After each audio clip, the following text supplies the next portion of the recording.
Salut les disciples de la boxe, c'est Jean-Charles. On se retrouve dans un nouvel épisode On parle boxe, cette fois-ci avec Arnaud. Comment ça va Arnaud? Bah écoute, salut JC déjà, salut les disciples de la boxe. Bah écoute, ça va. Super Ouais. content qu'on puisse faire ça ensemble. Alors je vous rappelle les gars que On parle boxe, c'est un podcast où on discute de boxe anglaise et mon invité, qui est aujourd'hui Arnaud, peut amener tous les sujets dont il a envie de parler sur la table et puis on en discute pendant une petite heure. Arnaud, cette semaine-là, qu'est-ce qui t'a marqué un petit peu dans le monde de la boxe? Bon, c'est vrai que en ce moment, c'est un peu mouvementé, on va dire, hein. Il n'y a eu que des Ouais, rebondissements, notamment dans la catégorie que je suis le plus, la catégorie des lourds, hein. Et là, c'est que des rebondissements. Franchement, j'ai l'impression que c'est une série un peu qui traîne et qui se termine jamais. Est-ce qu'on arrivera à avoir les super beaux combats qu'on veut tous voir? À voir. Bah, en ce moment, il y a beaucoup de rebondissements. ah ouais, carrément, hein. Carrément. On a eu en début de semaine là, l'annonce de Tyson Fury qui nous dit que c'est bon.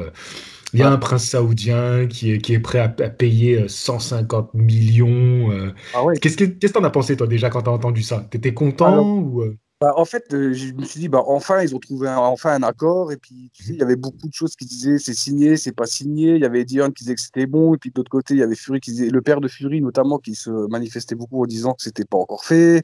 On savait pas trop où aller, en fait, hein.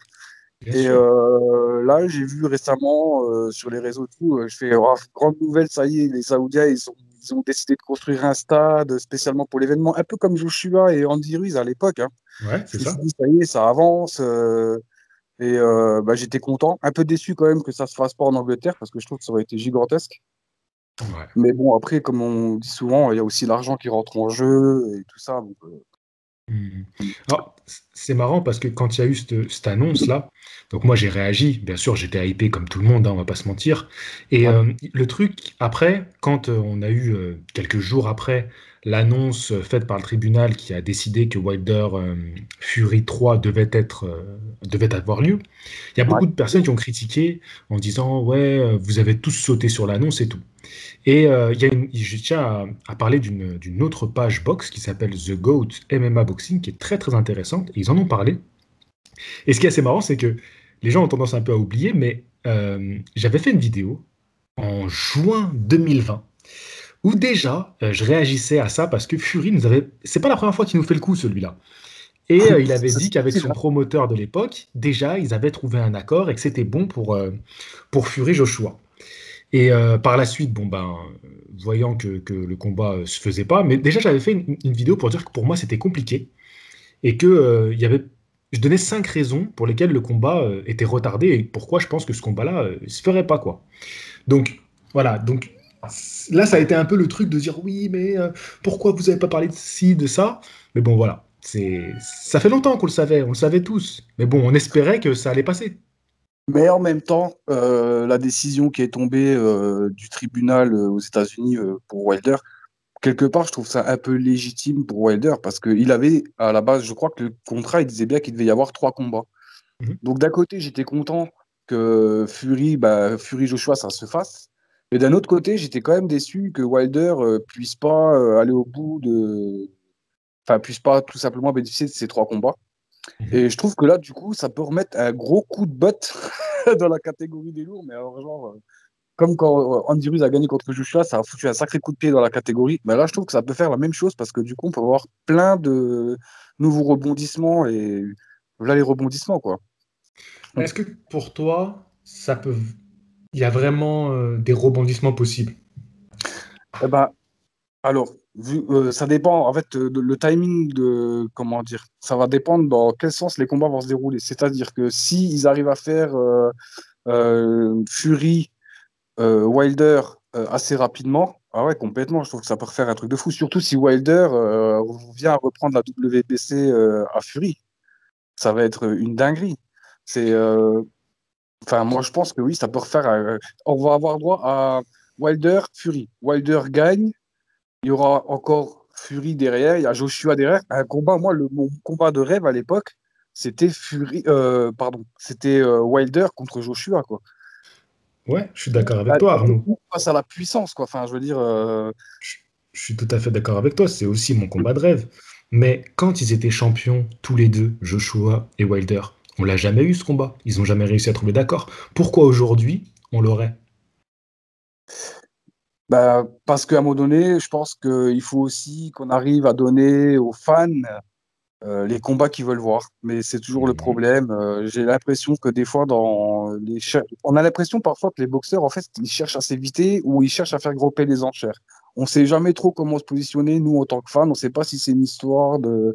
Ils s'évitent parce qu'ils se connaissent. Hein. En général, les boxeurs, même s'ils font du trash talking avant des combats et tout ça, c'est souvent des gars qui se connaissent. Hein. Pour rien, ils ont fait des sparring partners ensemble et des choses comme ça. Ouais. Et ils se connaissent plus ou moins, donc c'est toujours difficile de juger s'ils s'évitent vraiment parce qu'ils savent ce qu'ils valent en tant que combattants ou si c'est une histoire de promoteur et de sous, on ne sait pas trop. Mais voilà. Exactement. Mais exactement, tu fais bien d'en parler. Les boxeurs, ils se connaissent. Ils connaissent leurs défauts, leurs qualités. Ils se parlent. Ils parlent avec des mecs qui ont fait des camps avec les uns, avec les autres. Il y en a même qui ont des contacts directs. Ils doivent s'appeler, ils doivent se parler, ces gars-là. Voilà. Mais le problème qu'on a aujourd'hui, c'est que les boxeurs sont les marionnettes des promoteurs. Oui, Et ce qui, moi, me rend un peu fou, c'est que les médias commencent à devenir les marionnettes des promoteurs aussi. Parce que les promoteurs ont bien compris comment fonctionnaient les médias et les réseaux. Regarde un Eddie Hearn qui est coté maintenant sur Twitter et tout. Tu sais, ça me rend fou ça. C'est comme je disais dans le live auquel tu étais présent. C'est eux les stars. Ils ont pris le devant de la scène, les promoteurs. Mais ça devrait pas être ça normalement. Ça devrait être les boxeurs qui restent. Et c'est pour ça que j'aime un Fury qui, même s'il dit des conneries, ce que j'apprécie dans sa démarche, c'est qu'au moins lui, ouais. on le sent moins un peu manipulé. Et ce qu'il veut, c'est le combat contre Joshua. Et vas-y qu'il envoie la sauce sur les réseaux pour qu'on l'ait. Ouais, oui, je suis d'accord avec toi. C'est vrai que quand un Fury qui fait du trash talking sans cesse, des fois peut-être même trop à mon goût, mais au moins il le fait, contrairement à Joshua qui le trouve un peu trop éteint. Joshua et Wilder, parce que je suis désolé de le dire, mais je trouve que Wilder aussi est la marionnette de Aleman.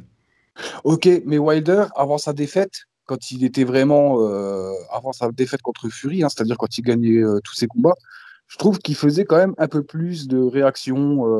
Enfin, on le voyait un peu plus, quoi. Je trouve C'est qu'après sa défaite face à Fury, il s'est totalement éteint. Limite, on s'est demandé s'il n'avait pas quitté la planète, quoi.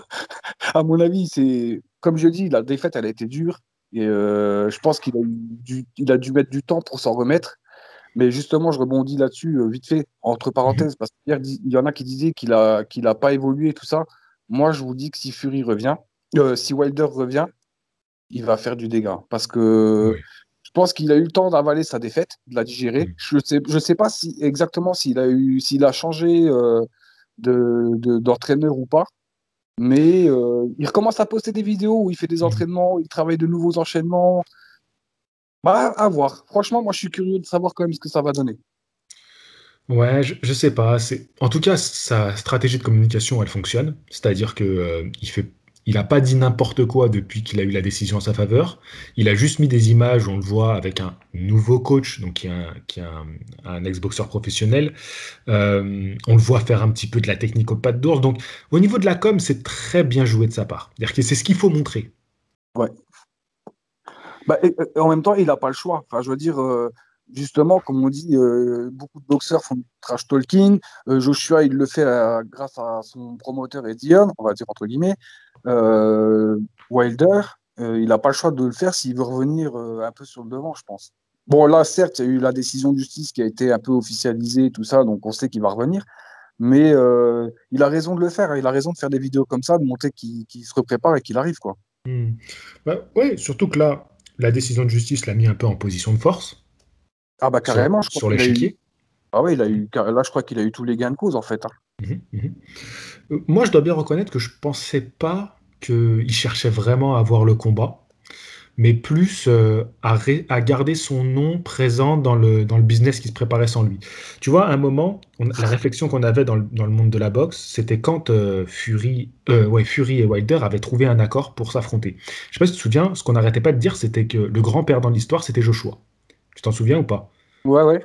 Parce que Fury faisait des déclarations du genre, vous avez vu, j'ai appelé Wilder, ça s'est réglé, on a pu tout de suite monter un Ouais. combat, hein. Et il Il taclait dis- Joshua en disant ça. ouais, bah, il disait ça, en fait, mais il disait ça en faisant passer un peu Joshua. Est-ce qu'il essayait déjà pas de rentrer un peu dans sa tête à Joshua à ce moment-là en faisant ça? Exactement.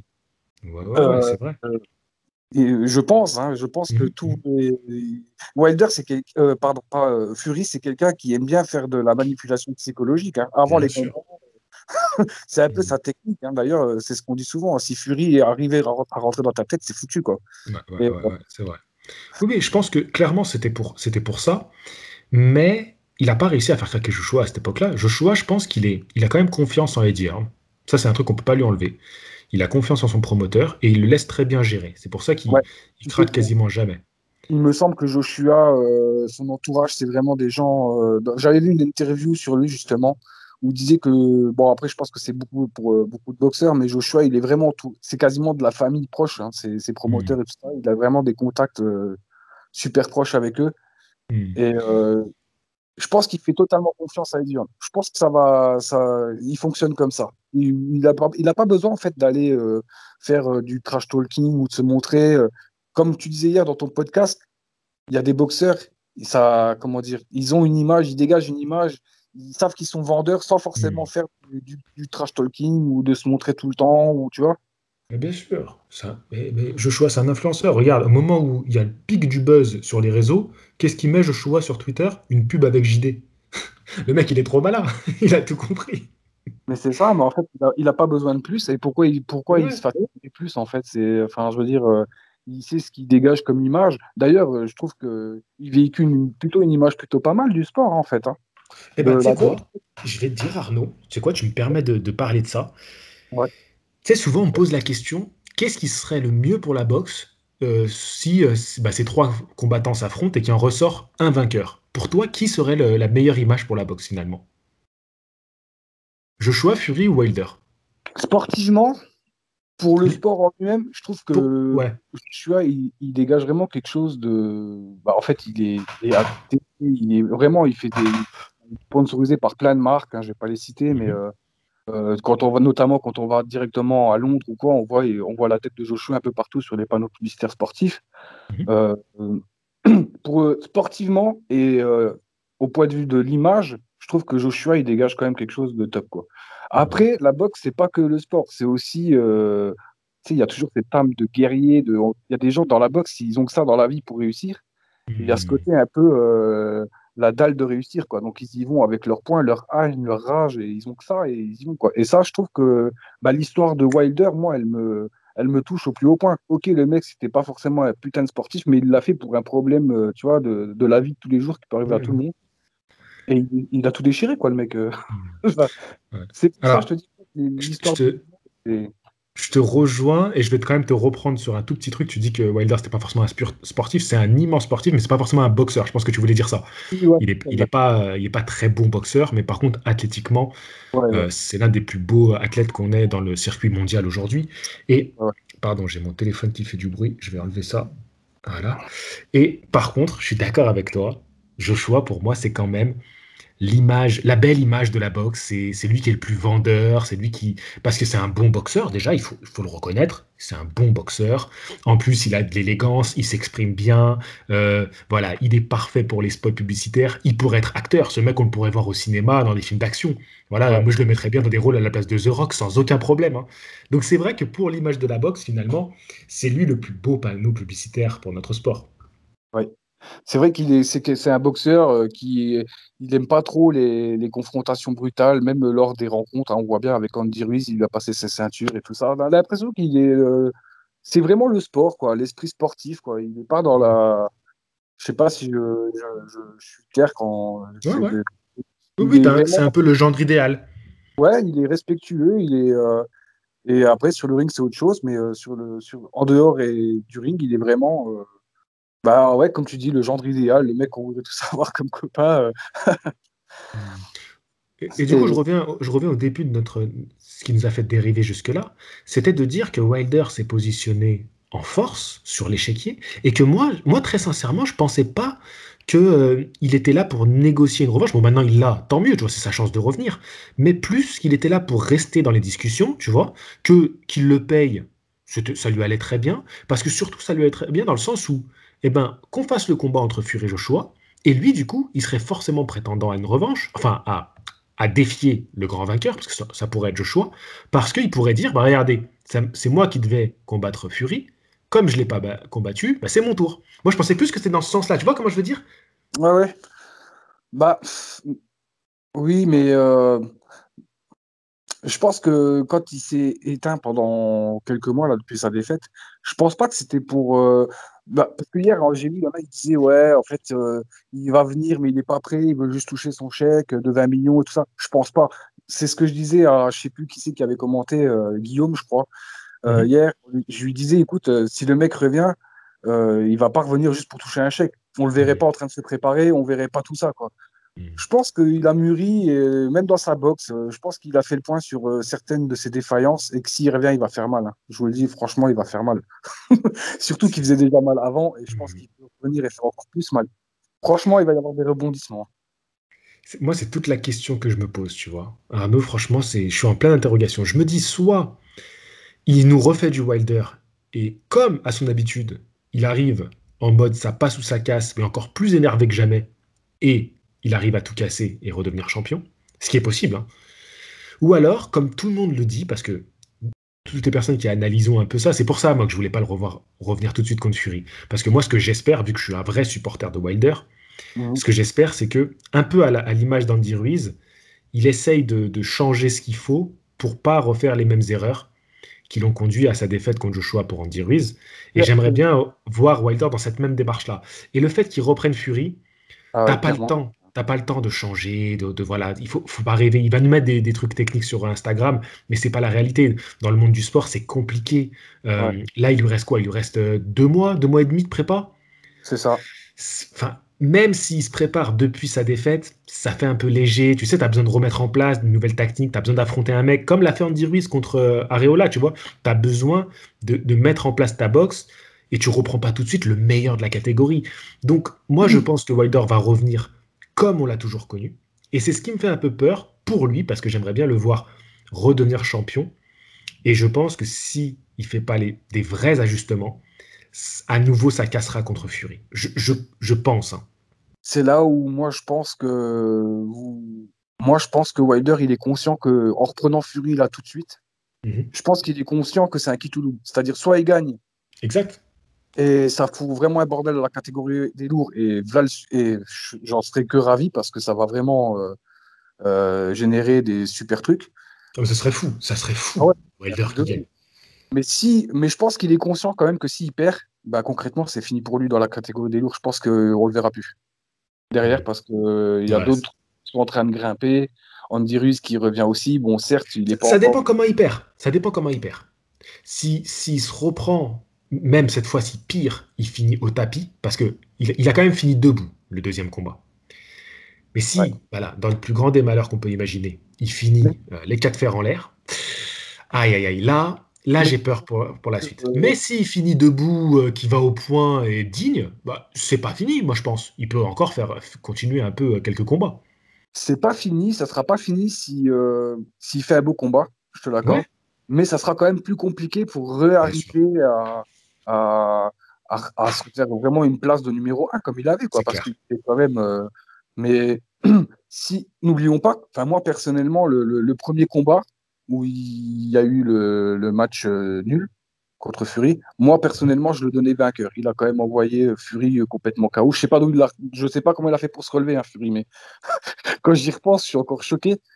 Euh, Hmm. pour moi, je le voyais vainqueur. Donc moi, pour moi, il faut qu'il y ait ce troisième combat-là, parce que pour moi, dans mon esprit, c'est pas, c'est vraiment un combat chacun pour l'instant. Ouais, ouais. C'est un partout.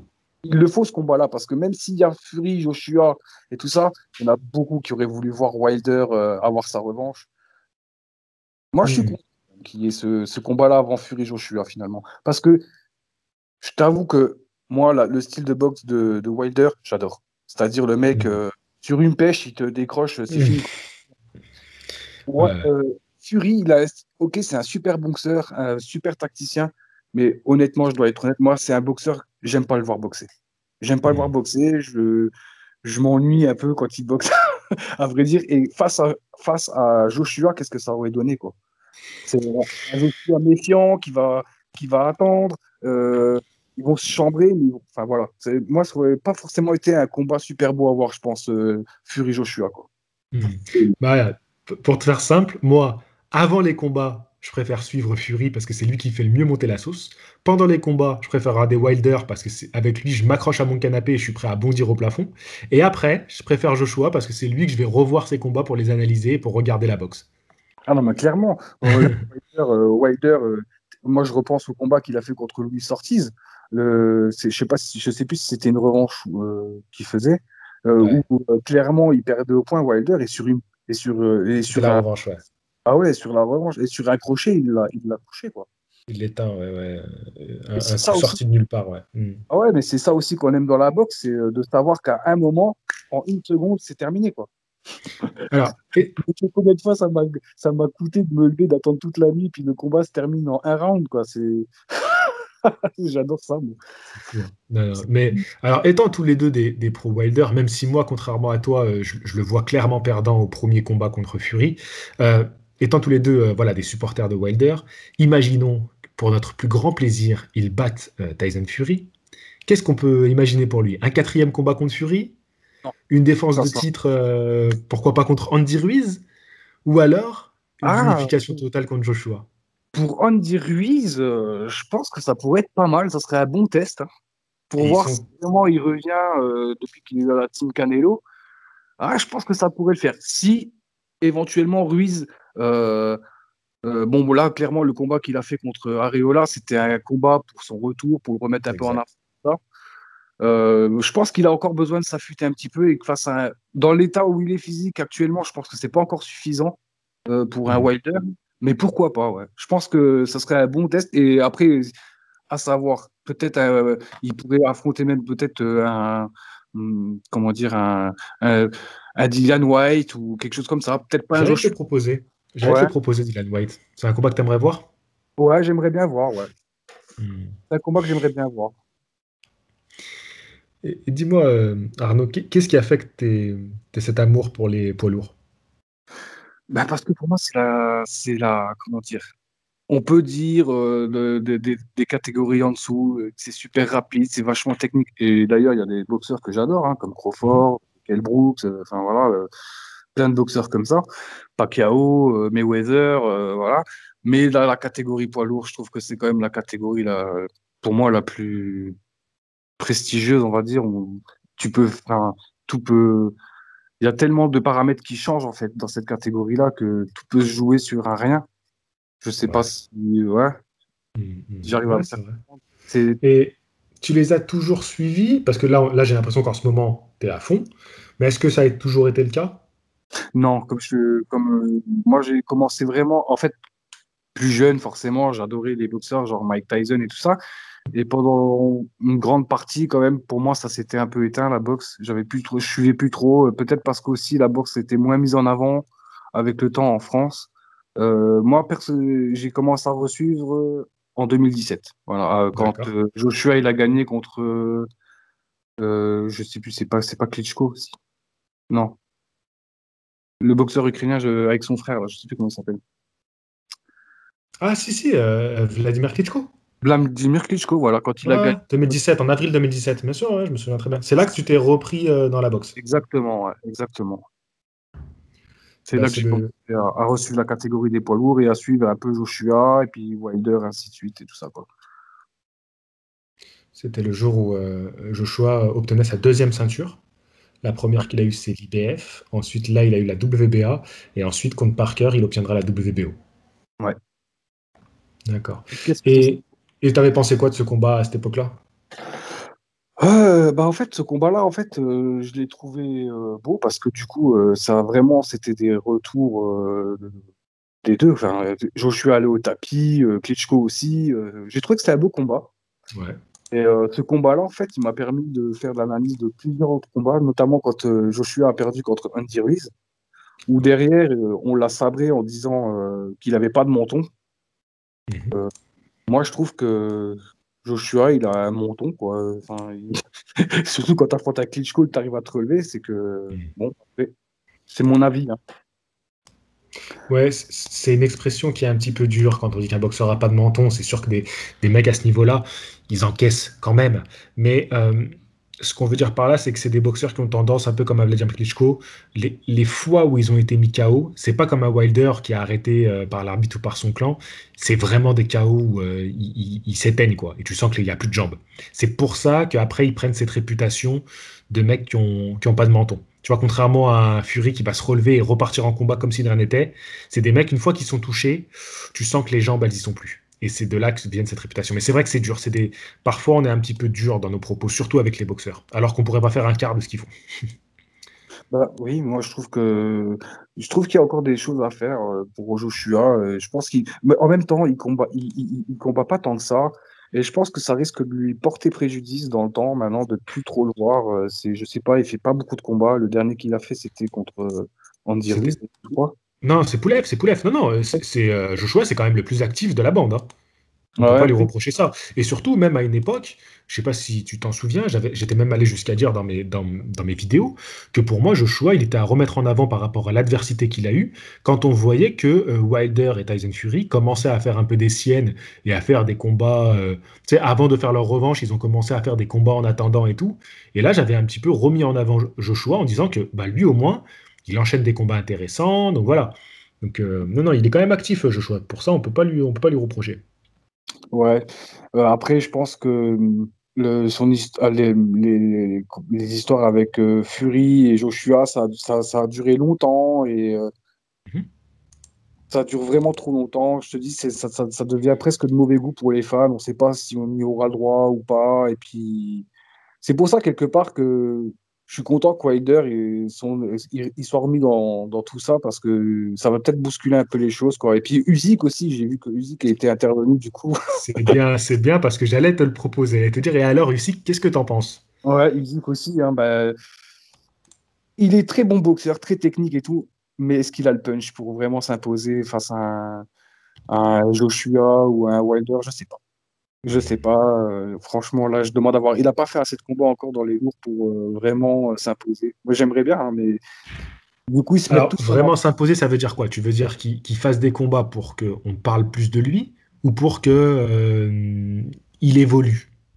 En fait, il faut qu'il fasse sa place chez les lourds parce que il est arrivé D'accord. chez les lourds, il a fait un ou deux combats, je crois, en lourd. Un seul contre Derek Easy. Chisora. Ouais. Et du coup, je pense qu'il faut. Il se met en avant maintenant pour affronter son nouvel adversaire chez les lourds. Il y a beaucoup de choses, c'est ce que je disais, il y a beaucoup de choses qui arrivent en même temps et quelque part tant mieux, mais il faut que les combats puissent se faire quand même à un moment donné parce qu'on ne peut pas toujours être dans l'attente des combats qu'on veut voir, hein. Hmm. J'ai- Je vois pas Alexander Usyk faire des combats avant. Moi, je pense qu'il veut tout de suite aller au titre de champion du monde. Tu vois, il veut tout de suite avoir sa chance. Ouais, mais ce serait trop tôt, je pense. Hmm. Je pense que c'est un mauvais calcul de sa part. Si c'est comme ça qu'il voit le truc, je pense que ce serait un mauvais calcul de sa part de le voir comme ça, en fait. Je pense qu'il devrait faire encore au moins deux, trois combats pour prétendre aller chercher une ceinture chez les lourds, quoi. Je sais pas ce que Mais, tu en penses, moi c'est mon avis. mais pourquoi faire? Pourquoi faire deux, trois combats? Tu gagnes moins d'argent et tu prends le risque de te faire taper. Ouais, aussi, ouais. Bah, Pourquoi faire? déjà, il est tout frais arrivé hein, chez les lourds, hein. On ne sait pas ce qu'il peut vraiment donner, sur quoi il mise pour s'imposer chez les lourds. D'ailleurs, c'est une bonne question, ça. Sur quoi tu penses qu'il cherche à miser sur lui-même pour s'imposer chez les lourds? Qu'est-ce Il- qui fait qu'il pense qu'il peut réussir chez les lourds? Bah, tu sais, regarde, on va faire un calcul simple. Il a 34 ans. Il a unifié la catégorie des lourds Les lourds. légers. Ouais. C'était déjà en 2018. On est en 2021. Le temps passe. Donc, à un moment donné, tu peux pas te permettre de faire plein de petits combats qui vont pas te rapporter tant parce ils vont pas être rentables. Et en plus, vu qu'on est chez les lourds, il y a toujours une part de risque qui n'en vaut pas la peine, c'est de te faire accrocher par un mec qui a faim et qui va vouloir te taper parce que t'es Usyk et t'as un nom à prendre. Pour lui, c'est le combat de sa vie. Donc, s'il prend un peu des faire-valoir, bon, il va les surclasser, mais personne ne voudra voir les combats. S'il prend des mecs un peu cotés, il y a un risque qui en vaut pas vraiment la peine. Donc aujourd'hui, lui, il faut qu'il aille tout de suite vers le combat pour le titre, chercher Tyson Fury Ça serait une folie parce que Ah en oui. termes de taille et d'allonge, ça va être Ouais. très compliqué. Et surtout qu'il n'aura pas le punch pour le bouger suffisamment. Alors que Joshua, cette école ukrainienne, ils aiment bien, c'est un peu comme l'école cubaine, ils aiment bien travailler sur des boxeurs très académiques. Donc finalement, un style comme Joshua, c'est bien pour lui. Mais après, je suis persuadé que ça sera trop léger en termes de puissance et face à un physique comme Joshua. Mais s'il doit aller chercher un boxeur, pour moi, il faut aller chercher Joshua.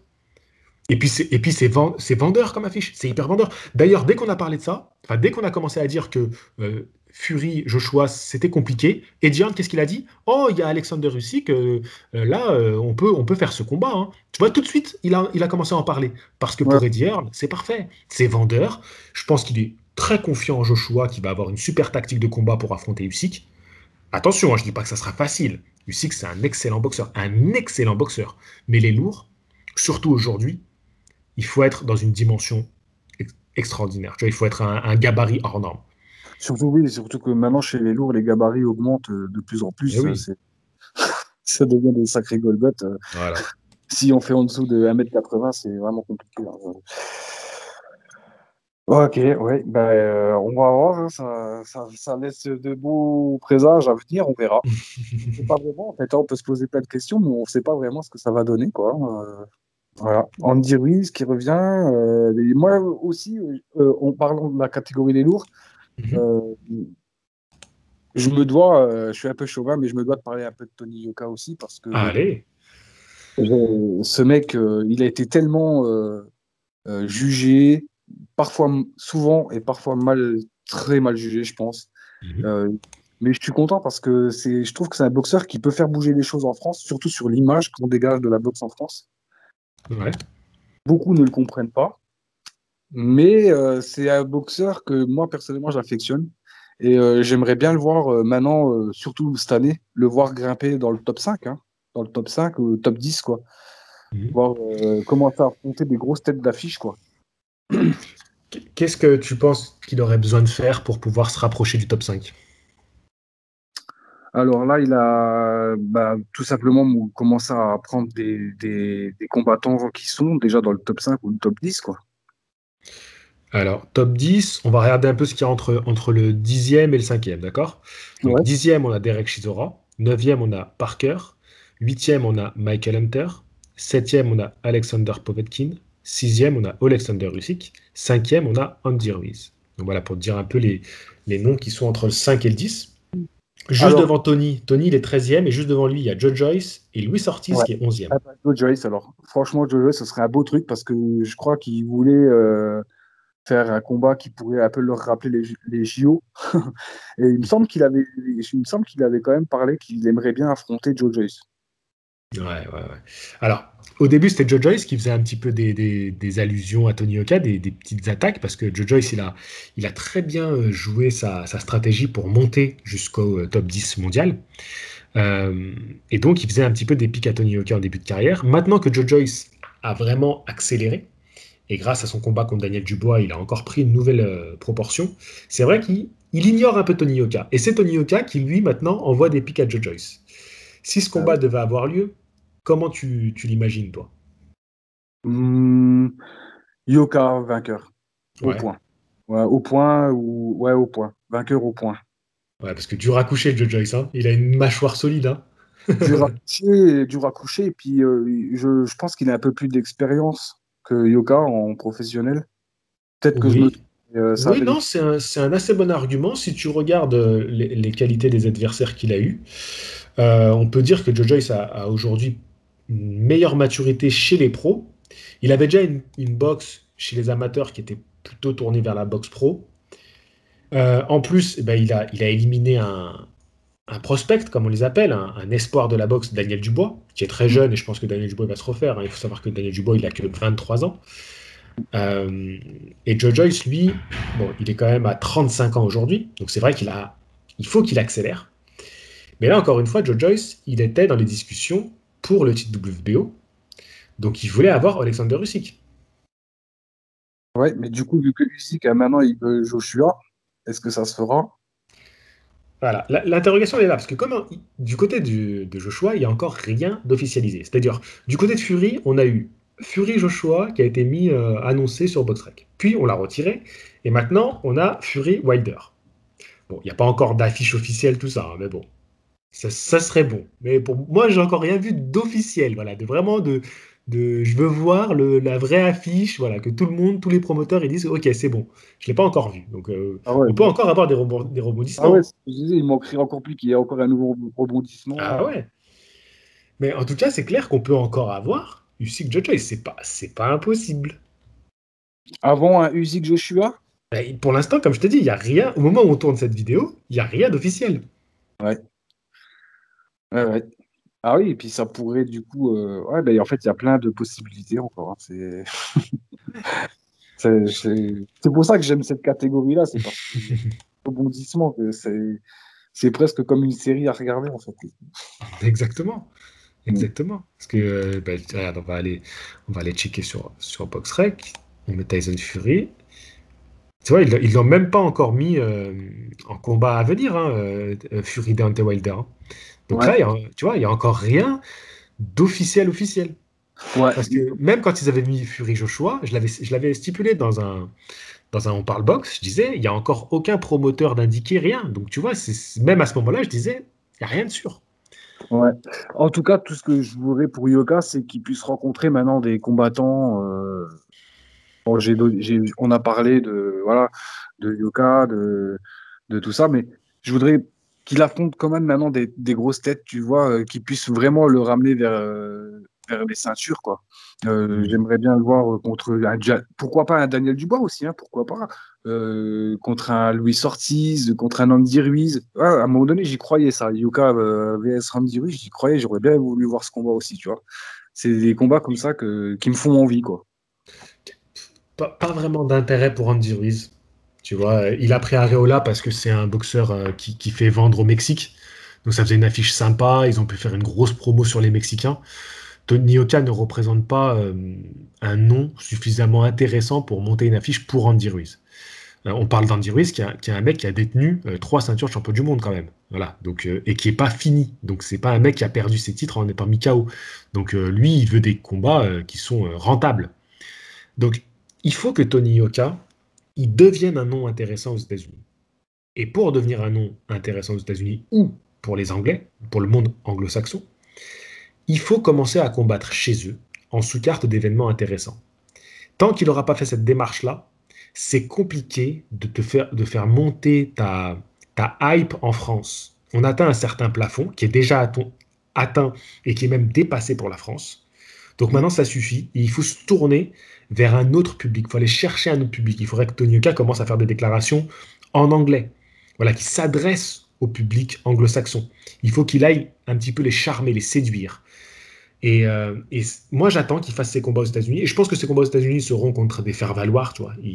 On n'aura pas des mecs en face, mais c'est pas grave. L'important, c'est qu'ils soient en sous-carte de Shakur Stevenson, tu vois, de noms comme ça, de chez Top Rank, qui vont lui permettre de le mettre un peu en avant, comme ils font avec leurs poids lourds qu'ils ont envie de monter dans ces écuries-là. Ils les mettent en sous-carte de beaux événements de boxe. Ouais, ouais, je suis assez d'accord. Il y a toute une stratégie à mettre en place, mais bah, on a quand même envie de le voir boxer parce que je crois qu'il est toujours invaincu, hein, Yoka, sur Bien ses. sûr, bien sûr. Bon, T'inquiète pas, tu le saurais s'il avait une défaite à Anthony voilà. Oka. Et c'est vrai qu'on a aussi, nous, envie, en tant que supporter français, bah, de le voir évoluer. Et puis, de toute façon, c'est en gagnant ses combats à l'étranger et tout ça qu'il arrivera à faire, je l'espère, et développer la boxe en France, quoi. Ce serait top, hein. Si on pouvait avoir de nouveau de grands événements en France. On va voir. J'aimerais bien qu'il. D'ailleurs, je sais pas pourquoi c'est prévu son prochain combat, ni contre qui. Je sais pas Ben, si quelqu'un a suivi ou pas, s'il a fait des annonces ou. non, il aurait dû combattre déjà là. C'est vrai qu'on l'attendait pour là. Il était bien parti en début d'année. Il avait envie d'être dans une continuité. Malheureusement, il n'y a pas d'annonces qui ont été faites, ni de sa part, ni de la part de ses promoteurs, ni de personne. Donc, c'est un peu compliqué. On est un peu dans l'attente. Moi-même, j'aime pas trop ça quand il y a pas de. Quand on est silencieux comme ça, c'est jamais trop trop bon. Donc, j'espère que rapidement, il aura une opportunité.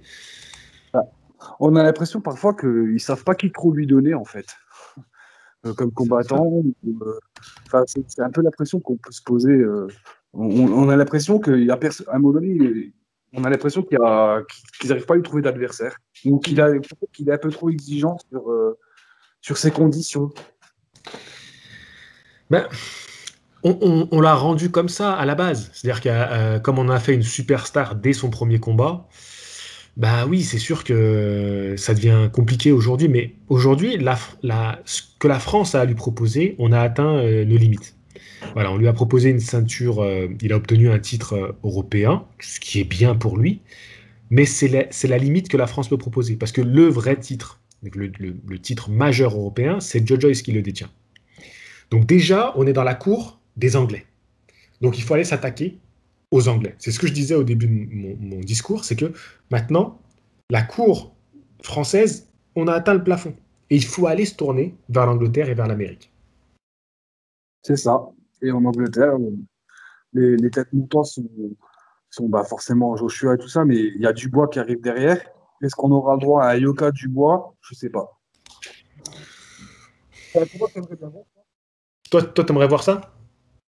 Je sais pas. Ça dépend de comment revient Dubois, j'ai envie de dire. Bon, il va affronter. Bon, attends, je vais regarder qui c'est qui va affronter, mais je pense pas qu'il va affronter un mec trop dangereux pour lui, hein. Dubois, il va revenir contre euh, Dinou. Dinou.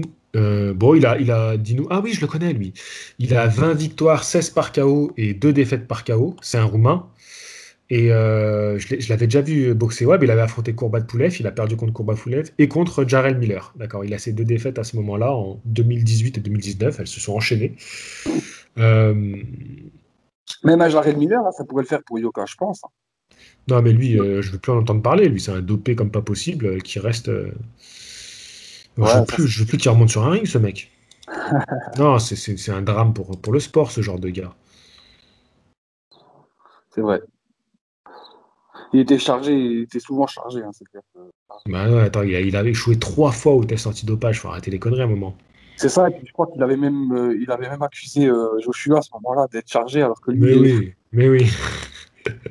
Il avait dit, ouais, Joshua, il est chargé et tout, alors que lui, il était chargé ouais. comme une mule. Non, non, non, je veux plus le revoir sur un ring, celui-là. Ouais, mais s'il boxe encore, pourquoi pas? S'il boxe encore et que derrière les contrôles vont dans le même sens, pourquoi pas? Ça pourrait peut-être propulser un peu plus Yoka. Il y a mieux à prendre, parce que combien il va être classé, ce type-là? Non, non, non, il y a mieux à prendre. Il y a mieux à prendre. Ouais. Il y a Euh, mieux. J'espère Ouais. qu'il arrivera à son objectif. C'est parce que je crois qu'il s'était donné un, un compte à rebours. Je crois qu'il voulait vraiment viser top 5 mondial fin 2021, Yoka. Mhm, mhm. Ouais, ouais, ouais. Au moins, il avait dit top 5 ou top 10, je sais plus. Top 10, je crois. Ouais. Mais Je crois qu'il est 13e maintenant, mondial. ouais, il est Il est 13e, ouais. Mais si tu 13e. regardes, quand tu vois dans les prospects, il y a Effet à Jagba, qui serait super intéressant à aller chercher, qui pourrait donner une très très belle affiche. Elenius aussi, Elenius qui est encore très très bien classé. Tu vois, ça, c'est des boxeurs qui sont intéressants. Celui qui monte en force, c'est Philippe Ergovic, terrible boxeur. Donc, il est encore bas dans les classements, mais lui, il risque de monter d'un coup parce que normalement, il va prendre Michael Hunter. Enfin, c'est les grosses rumeurs qu'il y a. Donc, il devrait exploser. Tu connais un peu Philippe Ergovic ou pas? De noms comme ça. Bah, lui, il est très impressionnant. Très, très Sinon, ce qu'il impressionnant. pourrait faire, ce qui m'avait mis un peu l'eau à la bouche, c'était son combat contre Dzeko qui me faisait physiquement penser à Wilder. Si Ouais. Wilder venait à perdre son troisième combat contre Fury, Mhm. est-ce que tu penses que ce sera envisageable un combat Yoka vs à Wilder pour qu'il soit propulsé Yoka? Oui, surtout que dans la position où il enchaîne une seconde défaite, euh, ça serait le moment d'aller le chercher, mais est-ce que ça serait pas taper sur un homme à terre, donc au niveau de... Parce qu'il me semble que Yoka, il le voulait, Wilder, à un moment donné. Bah, il a dit que c'était un de ses combats de rêve, dans le sens où ce serait, voilà, d'affronter Wilder, ce serait un combat de rêve pour lui. Mais Moi, attention, hein. moi, je pense que après le troisième combat qu'il y aura entre Fury et Wilder, Mhm. Je pense que Yoka, il va vraiment se manifester. Moi, c'est mon avis, mais je pense qu'il va essayer de se propulser comme ça. Bah, Oui, ça serait beau ouais, d'aller clasher un peu, pourquoi pas? moi, je pense que ça pourrait se faire. Pourquoi pas? Regarde voir Wilder, il a bien donné sa chance au Français, comment il s'appelait, là, celui qui a perdu contre Yoka au premier round, là, le Français, merde, je sais plus. Je suis désolé, des fois, Duopa, Johan Duopa, Duopa. Johan Duopa, exactement. Wilder a bien donné sa chance à Johan Duopa. Moi, je pense que Wilder, il pourrait accepter ce combat-là face à Yoka. Si éventuellement Yoka, avec les circonstances que j'ai dit, s'il perdait contre Fury, tout ça, pourquoi pas? Ouais, ce sera assez fou, hein. Imagine Wilder venir en France. Ou alors Yoka le combattre aux États-Unis, hein. Ouais, mais je disais pour pousser un peu le truc encore plus fou, quoi. Ah Ce serait vraiment incroyable. ouais, je pense que Wilder veut venir en France, quoi. Je pense qu'il négocierait vraiment un très gros chèque, mais est-ce que derrière est-ce que derrière Yoka va pouvoir faire ce combat-là en France, je sais pas. Comme je disais, l'image de la Non, boxe en France, ils font pas trop de gros combats en France, hein. ça C'est serait dommage. compliqué, mais bon, ça ferait rêver. Nous, les fans de boxe, on en rêverait de voir ça. Un Deontay Wilder Ah qui oui, vient en France et tout pour organiser un gros combat au Stade de France, ce serait fou. ah oui. Et puis je pense que Yoka, je pense qu'il aimerait bien aussi justement que comment dire, les combats de boxe soient organisés à la façon US, un peu en France, hein. Ce serait top, hein. Ce serait... Ben, s'il y a bien quelqu'un qui peut amener ça en France, c'est Tony Yoka. Un poids lourd, voilà, qui a été médaille d'or au JO. Il n'y a que lui qui peut apporter ça en France. Parce que regarde, aujourd'hui, on a 3 champions du monde en France. Est-ce que tu peux me les citer? Trois champions du monde. Bah, on a Nordine Bali. Mhm.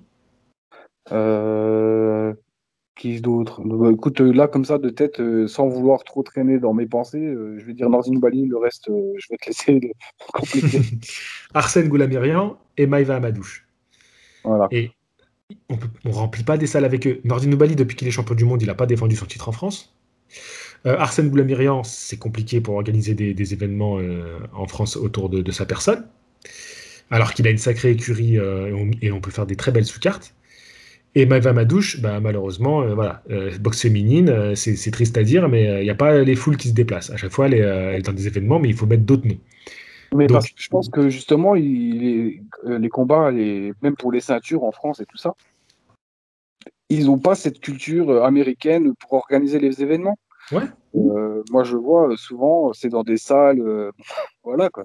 Si c'est pas dans des salles un peu, enfin, comparé aux États-Unis, je parle, hein, mais c'est quand même, on met pas les moyens en France pour mettre en avant la boxe et les événements de cette ampleur-là. mais C'est tu pas. sais, ce qui est vraiment triste, c'est que Nordin Noubali et Tony Yoka, ils auraient pu boxer dans les mêmes cartes au début de carrière de Tony Yoka. Ils l'ont pas fait, donc déjà ça c'est con. Et surtout, quand il est devenu champion du monde, ils auraient dû tout de suite organiser un truc avec Nordin Noubali en tête d'affiche pour défendre sa ceinture de champion du monde en France avec Tony Oka en sous-carte. Et franchement, ça aurait été vraiment une fête parce que on aurait Nordin Noubali qui aurait voilà, ramené cette ceinture en France. WBC, c'est une ceinture prestigieuse. Ah Il oui. fait une défense, même s'il prend un mec voilà, classé dans le top 10 WBC, pas un gros risque pour lui. C'est pas ça, on s'en fout. Mais de faire un truc festif en France et on fait une belle soirée avec Tony Oka en sous-carte. Même lui, tu vois, dans ces cas-là, tu prends un mec qui a un peu un faire-valoir, c'est moins grave. Mais t'organises un truc qui a du sens. Tu vois, où on met en avant tout le monde. On sert de Tony Oka pour mettre en avant Nordin Noubali et on sert de la ceinture de Nordin Noubali pour faire une belle soirée en France. Et c'est ce que je regrette en force, il n'y a pas assez d'initiatives. C'est un peu chacun veut rester dans son coin, veut protéger ses petits intérêts et on ne fait pas assez de choses en commun. Ouais. Est-ce que, parce que là, Yoka, il est sous contrat avec Canal+, qui, Mhm. d'ailleurs, à l'époque, moi, quand j'étais beaucoup plus jeune, les gros combats, les gros événements se faisaient sur Canal+, et c'était vraiment top. Mhm. Même les Mike Tyson et tout ça. Pourquoi aujourd'hui, Canal+, alors qu'ils sont sous contrat avec Tony Yoka, ne font pas ce genre d'événement, ce genre de spectacle? C'est une question qu'on peut se poser, je trouve, moi. Mais est-ce qu'ils sont pas un peu sous l'emprise des promoteurs qui veulent toujours négocier plus et tout ça? Euh, voilà, c'est un peu mon humble avis. Voilà. Ouais, c'est compliqué parce qu'on ne sait pas tout, mais j'ai l'impression que là, on est un peu en train de tirer sur la corde avec Tony Yoka. Et tu as raison, il faut qu'ils organisent des événements, aux États-Unis. Mais alors, est-ce que Top Rank, les diffuseurs, ils sont associés avec Canal et pas avec une autre chaîne? Parce que c'est ça qui bloque aussi. Ouais, mais enfin, après Canal+, je pense qu'ils ont quand même un point où, enfin, ils l'ont déjà fait à l'époque, quand il y avait les gros combattants américains. Enfin, surtout, ce que je veux mettre le doigt, c'est vraiment, vu qu'ils sont sous contrat avec Tony Yoka et vu qu'ils combattent aux États-Unis, pourquoi ils n'essayent pas de rentrer dans des négociations? Justement, moi, je pense que ce serait même dans leur intérêt, déjà de la boxe, de Tony Yoka encore plus, mais pour moi, ce serait un tremplin énorme pour faire évoluer les événements de boxe en France, quoi. Surtout que Canal+, je crois qu'ils, à part, enfin, ils peuvent faire tout le poids pour le faire, quoi. C'est ça que je veux dire. Bah, en fait, le truc, voilà, je vais te donner un exemple concret. Tony Oka, plusieurs fois, il a parlé de boxer en sous-carte de Shakur Stevenson, qui est chez Top Rank, parce qu'on sait qu'il s'est rapproché de Top Rank et il a signé un deal avec Bob Arum. Mais le truc, c'est que je crois que Top Rank, en France, les soirées sont rediffusées sur RMC. Bon, je me trompe peut-être que c'est BI, mais bon, voilà, disons que Ouais, c'est RMC. c'est sur RMC parfois et d'autres sur Bein, ouais. Voilà, donc disons que Top Rank, voilà, les soirées Top Rank, elles sont diffusées sur RMC en France. Tony Oka, maintenant, il veut boxer dans les soirées Top Rank. Comment RMC et Canal+ y trouvent un deal? Parce que Canal+ va dire, bah moi je veux l'exclusivité de la soirée, comme ça moi je diffuse Tony Yoka. Et RMC va dire, bah non, nous on a signé un deal avec les soirées Top Rank, c'est Ah nous oui, qui diffusons en France, alors comment on fait? ouais, je comprends. Bah, c'était Tu vois vraiment le plus simple. problème? Oui, oui, je comprends. C'était plus simple à l'époque quand il y avait que Canal+ qui diffusait, quoi. Maintenant, c'est vrai que, avec toutes les chaînes qui se sont rajoutées sportives, c'est vrai que ça devient compliqué. Et oui, c'est vrai que s'ils doivent négocier avec chaque boxeur et tout ça, ça complique la chose, ouais. Je comprends. Ouais, c'est ça. Enfin bon, le problème c'est que comme voilà, on n'en sait pas assez, c'est un peu compliqué. Mais et en attendant, bah, nos sportifs, bah, ils perdent du temps. Ils perdent du temps parce qu'ils pourraient aller beaucoup plus vite, ils pourraient boxer dans des belles soirées de boxe. Et puis c'est eux qui payent hein, le prix fort.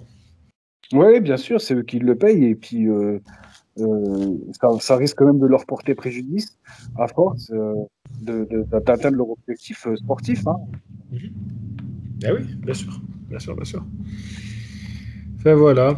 Sinon, c'est qui les boxeurs poids lourds que t'as préférés, toi, de tous les temps? Alors, moi, j'ai adoré Mohamed Ali, forcément.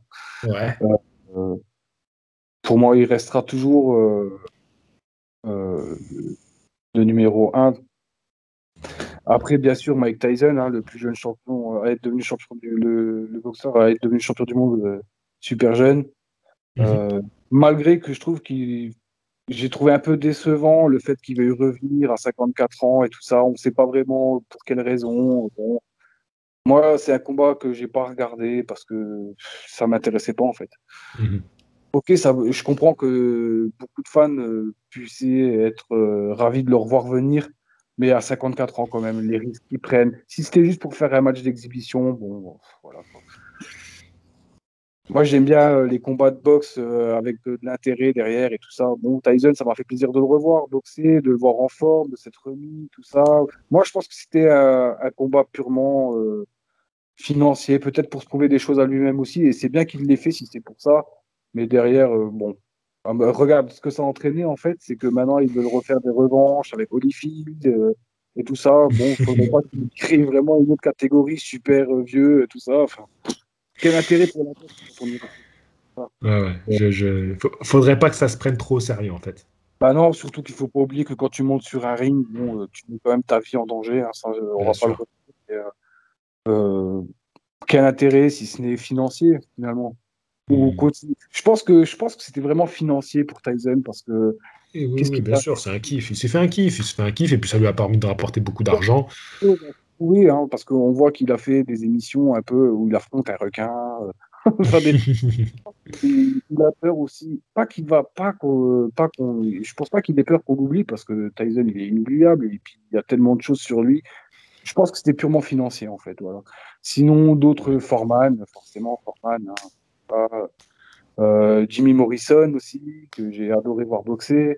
Mhm. Euh, Ça c'est vraiment pour les années 90-2000. Euh, Holyfield. Hum, Vraiment des boxeurs que moi j'aimais bien regarder quand j'étais plus jeune, quoi. Voilà. Ok.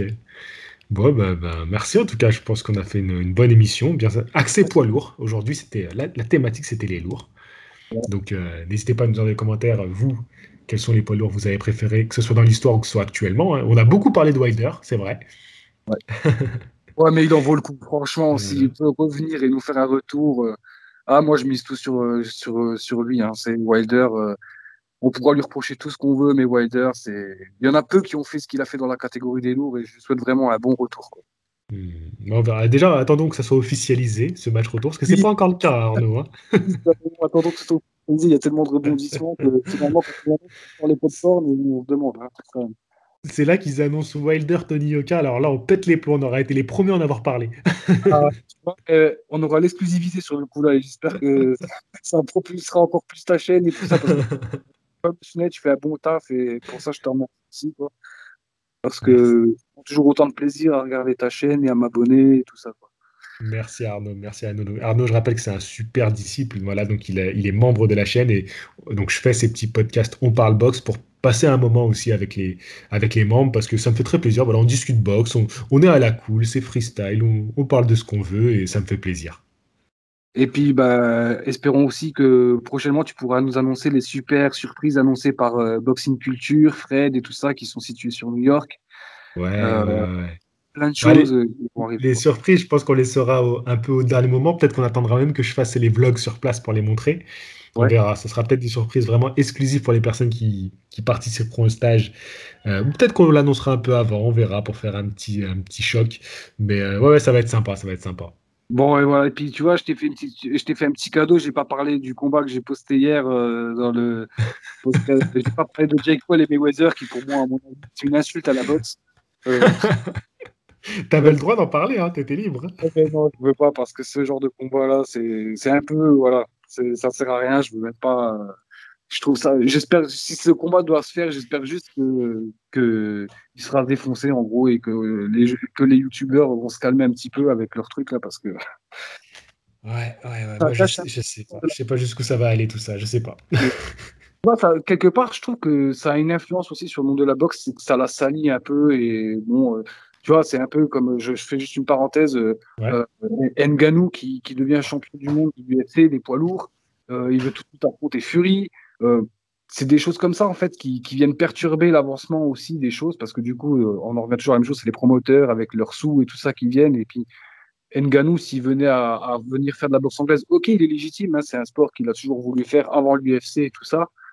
Mais est-ce qu'il a fait ses armes en boxe anglaise? Il devrait pas, il passerait devant tellement de monde qui attendent leur place, tu vois. Je trouve ça injuste. Ouais, ouais, c'est vrai, c'est vrai, c'est vrai. Je suis assez d'accord avec toi, mais bon, c'est l'éternel débat du moment. On verra dans quelques temps quelle leçon on pourra en tirer. Pour le moment, on est en Ouais. plein dedans et on est vachement divisé. Ah bon. Après, c'est que de la boxe, tout ça, hein, C'est que donc du sport, c'est que là voilà, pour nous rendre joyeux et puis c'est ça. Faut pas et non plus, voilà. voilà, on va pas s'angoisser non plus pour ça. Ça va aller. Et puis, ouais, tout va bien se passer. Oui, ça va bien se passer. Et puis, bah, écoute, on continuera à commenter les nouveaux rebondissements qui risquent d'y avoir dans les prochains mois, on va dire. Oh oui, je pense que d'ici juillet, là, on n'a pas fini de parler de rebondissement. Ah oui, et puis j'espère bien que tu feras encore des vidéos sur ça. Bah, je sais que tu le feras de toute manière. Et puis, j'hésiterai pas à venir commenter, à mettre toujours mon petit commentaire, quoi. Un grand merci à toi, Arnaud. Je vous dis à tous à très bientôt. Et Fighting! salut GC. Ciao, Arnaud.